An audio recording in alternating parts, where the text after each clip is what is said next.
Hello and welcome to our review of the Philippines' favorite and go-to subcompact for a number of years already.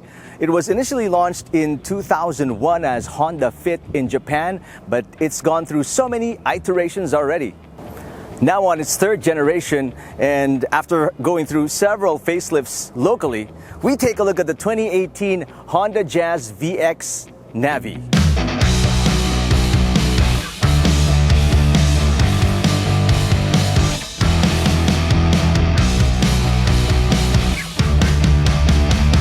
Let's take a look at the front of the Jazz. First, you'll notice the solid wing grille design. Now, if you take a look at it closely, maybe it's this part that, kind of looks like a wing that's spread out, so that's what it is and makes it look a little more sporty. You've got halogen headlamps and then LED DRLs right here at the bottom, or daytime running lamps. It does not have, only the RS variant has fog lamps. Plus, I like actually this part of the hood where it sort of flares out a little bit, creating a little bit of texture, a little bit of muscle on this diminutive subcompact. Now let's take a look at the sides. The side of the Jazz is pretty basic. You've got the sloping belt line, giving it a little bit of a figure, right? Make it look a little sexy. The low set profile makes it look sporty, so that's sexy and sporty. Although technically this is a utilitarian vehicle for all intents and purposes, right? Plus, for convenience, they've added a lock unlock button right here. All you have to do is have the key with you, on you, to be able to give this a go. Now we'll take a look at the rear and see what it has to offer. We go around back and you see one of my favorite features of the Jazz, the beautiful LED tail lamps that starts almost from the roof all the way down to almost the rear fenders. It's big, it's huge, it's easy to spot, and you like that in a subcompact small car like this, so you can avoid accidents, especially at night, right? There are the badges, obviously, VX iVTEC. This is the Jazz VX Navi, and obviously the Jazz badge. But one of the great features of the Jazz lies actually inside the vehicle. Let's take a look. Cargo space in the 5-seater mode is already an above average 384 liters when you compare it with the competition, right? I mean, with just one click, one latch, you pull it up, and both these backrests fold down completely, creating 1,000+ worth of cargo space. Now let's take a look at the interior, especially at the front, and see what it offers.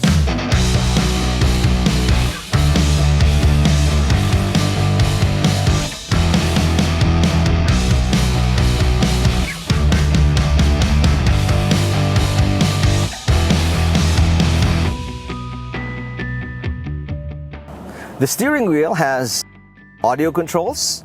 First of all, it's on the left, and then cruise controls on the right.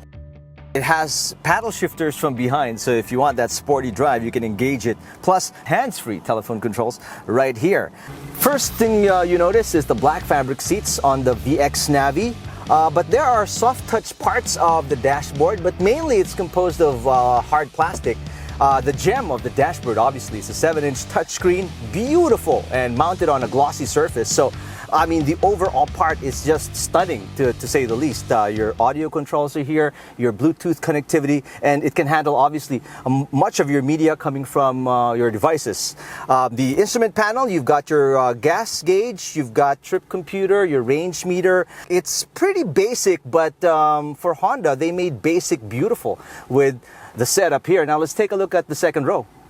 One of the great things about the Jazz, and this they take from the city as well, since the 2015, if I'm not mistaken, launch of this model, is the legroom in the rear, right? As you can see, naka-de-quatro pa ako. And this is what a lot of the media were talking about when we were first test driving this unit back then, a few years back. It really goes to show you that Honda, with the dimensions of this vehicle, the longer wheelbase, it's really made it a point to give comfort to the riders, to the passengers. And that includes, again, the ULTR cargo configuration of the Jazz. So it does so much more, haul cargo, plus give you all this room. I mean, take a look at the ceiling as well. So it's really what I love about the Jazz and what you will enjoy if you try one out.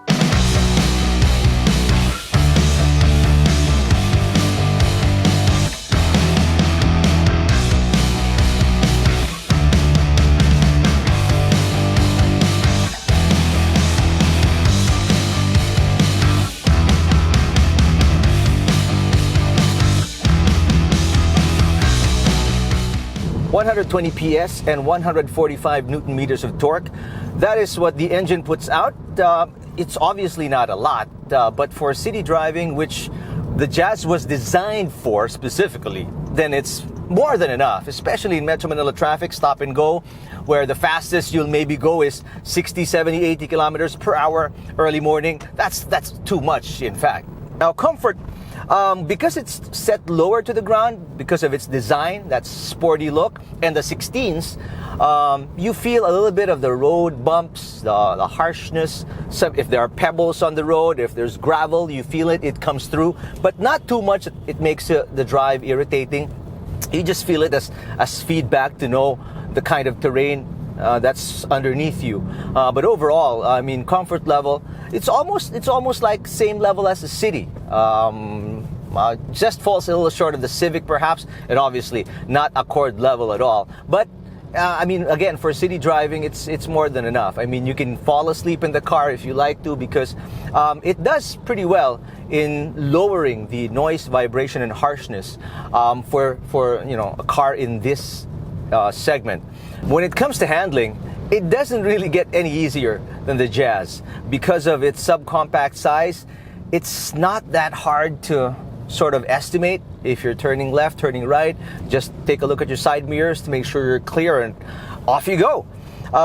Steering is a little light, especially for guys who want more feedback, but it's perfect for majority of the Filipinos who take this as a daily drive, because obviously sometimes you're weaving through traffic, may not be such a good idea. You might get yourself into an accident, but if you're in a hurry, you can be forgiven sometimes. But my point is, it's easier on the arms. It doesn't tire you out too much, especially if you're just going to work and coming from work, from a hard day at the office.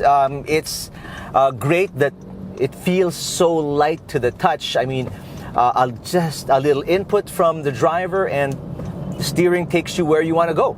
So it's not too heavy on the arms at all. So the Honda Jazz has a 1.5 liter engine with IV Tech technology. Easily, you can average in Metro Manila traffic 9 to 10 kilometers per liter without even trying. Now with the configurable interior as well, utility, long, tall, and relaxed mode configurations. You can change the seats depending on what you load. I mean, that's definitely a benefit for anybody living in the city, that you take it as an everyday car, but on the weekend sometimes you have to haul some cargo. It's definitely thumbs up. For 998,000, you get this stylish subcompact vehicle that's easy to maneuver, fuel efficient, and configurable inside as well. It's definitely a win-win situation.